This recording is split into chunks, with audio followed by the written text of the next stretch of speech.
बेदव्य होकर नहीं जाती, अखंड सुभागवती होकर जाती। वो 7 चीज मूल भगवत चित्त का स्मरण करने वाली शंकर स्वयं ऋषिका से करें, तू कर्म का भोग जरूर भोग रही है पर तेरा सात्वित्व की रक्षा स्वयं जगत जननी करेगी, तो चिंता ना करिएगा, तो चिंता बिल्कुल ना करना, स्वयं जगदम्बा करेगी। और आया समय भगवान शिव का जो शिवलिंग, छोटा सा शिवलिंग, बिल्कुल छोटा सा, जिसका पूजन ऋषि का रोज करते।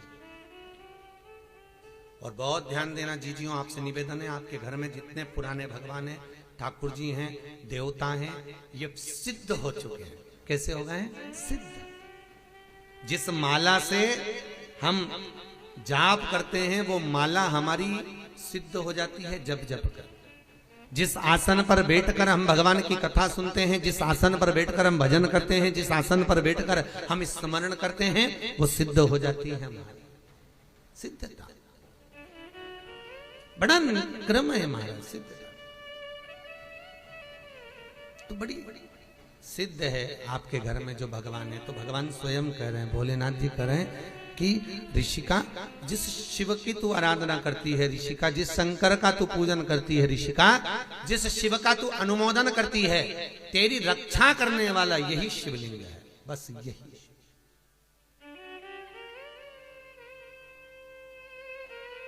वही शिव।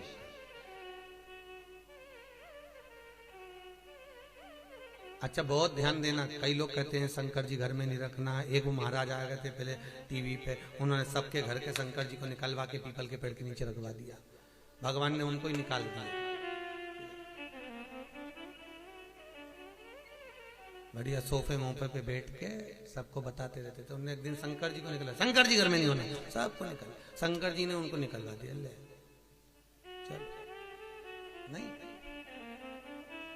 शिव महापुराण की कथा कहती है शंकर अपने घर में है तो बड़ी बीमारी हमारे घर में प्रवेश नहीं कर सकती। शिव यदि है, शंकर है। आप लोगों ने कभी वास्तु शास्त्रियों से मिले हो, वास्तु की जो बताते हैं टिप्स वगैरह, तो वो घर में आपको कहते हैं घर के अंदर जो मंदिर होता है उस मंदिर में शिखर नहीं होना चाहिए। बोलते कि नहीं बोलते? शिखर नहीं होना। क्यों कहते हैं? कभी उन वास्तु शास्त्रियों से पूछा कि मंदिर घर में है तो मंदिर में शिखर क्यों नहीं होना चाहिए? तो वो वास्तु शास्त्री कहेंगे कि घर में अगर शंकर का शिवलिंग है तो शिखर की जरूरत ही नहीं है। अपने घर का आखिरी चोर, जो आखिरी का चोर होगा, वो शिखर का ही काम करेगा और जगत का भी कल्याण करेगा। वो जगत का हित करने वाला शिखर।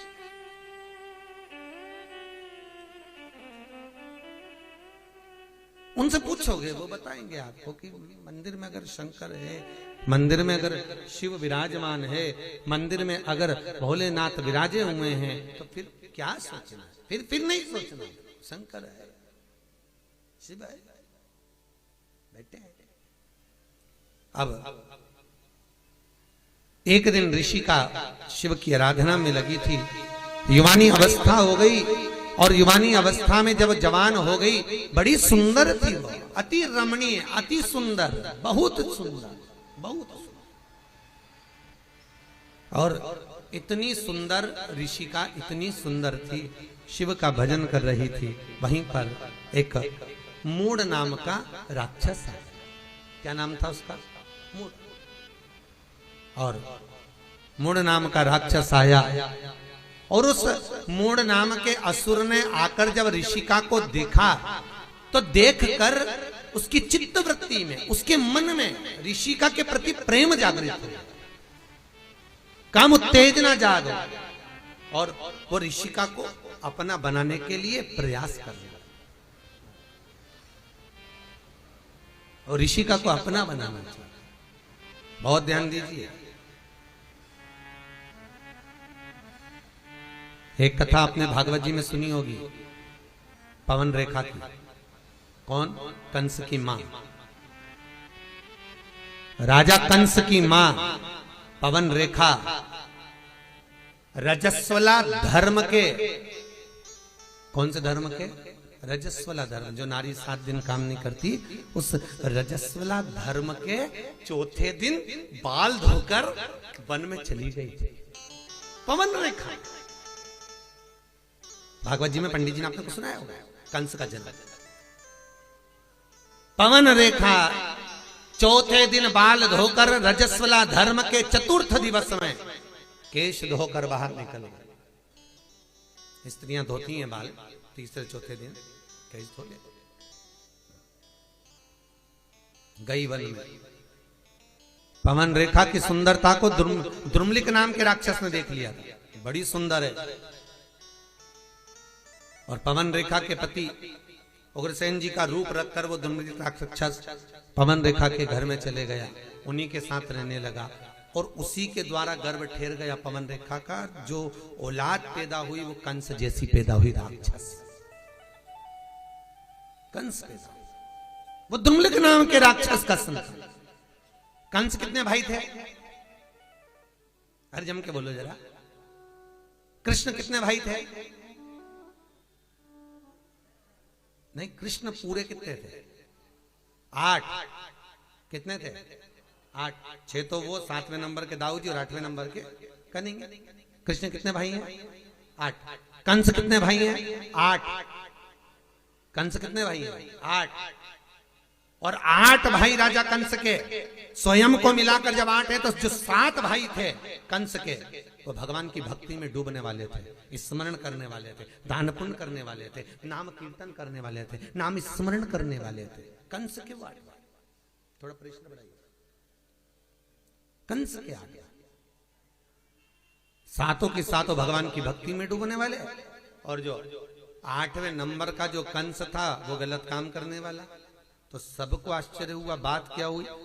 तब मालूम पड़ा कि पवन रेखा के गर्भ में जो संतान थी वो द्रुमलिक नाम के राक्षस की थी, इसलिए 8वां गर्भ बिगड़ गया, अष्टम गर्भ खराब। 8 तब मालूम पड़ा। अब मूढ़ नाम का असुर राक्षस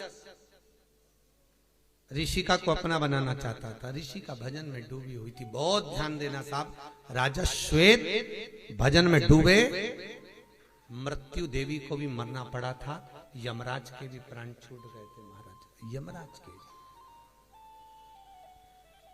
राजा श्वेत के कारण। और अब स्वयं ऋषिका जब शिव की आराधना में लगी हुई है, ऋषिका जब भगवान शंकर का भजन कर रही है, ऋषिका जब शिव का स्मरण कर रही है, ऋषिका जब शंकर का अनुमोदन कर रही है, और उसी समय पर जो मूढ़ नाम का असुर आया, शंकर का भजन में तो ऋषिका डूबी थी, स्वयं शंभु प्रकट हो गए और शंकर ने प्रकट होकर उस मूढ़ नाम के राक्षस का संहार करा। ऋषि का चरणारविंद का स्मरण करने लगी, प्रभु इस मूढ़ नाम के असुर ने मुझे गलत